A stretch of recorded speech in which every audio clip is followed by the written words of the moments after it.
Hi, good day. Today we are going to put a lead gate in our document, and I'll show you what that looks like and what that means. The first thing we're going to do is log on to our Simplebooklet account and head over to your dashboard.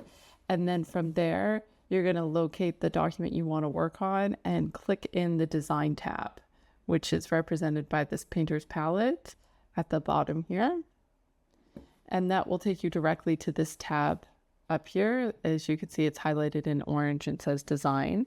And then from there, you're going to click Engage, which is this button on the left-hand menu. And then from here, it's the first one in the calls to action, and you're going to click the pencil next to Lead Gate.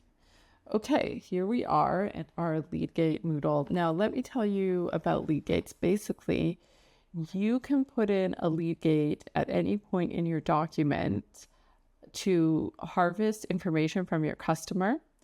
And this can be a way if you want to provide a little bit of information for free and make it accessible, but not all the information, because you'd actually really like to know more details about who is reading your customer, and you'd like them to sign up for your newsletter or give them their business name.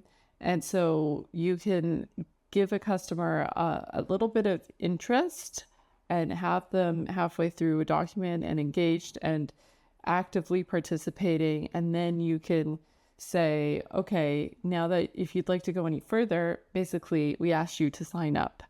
And it can be a very effective tool for getting customers into your database.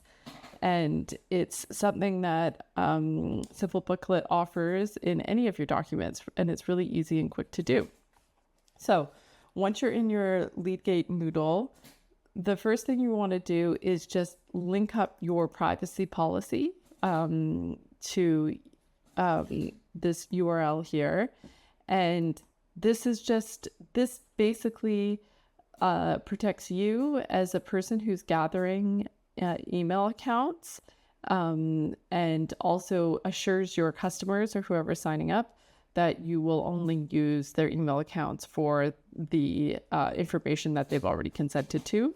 It's pretty standard practice. Anytime you collect your email address from anyone anywhere, you need to include this sort of policy. So you probably already have one in place, but if you don't, give it a little bit of a research and see all the things you need. And then once you have that implemented, you set the URL up right here. And then the next thing you're going to do is configure your lead gate. So what I'm going to do here is I'm just going to ask for their email and their name. And I'm just going to say, hi, thanks for reading. To continue.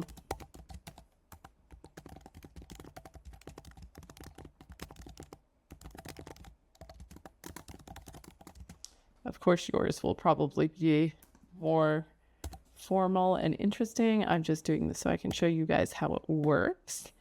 And then down under options, allow readers to skip the lead gate if you want. So, you know, that's a great option to have if you are worried that your information harvesting is going to alienate some of your readers and they're just going to leave your document.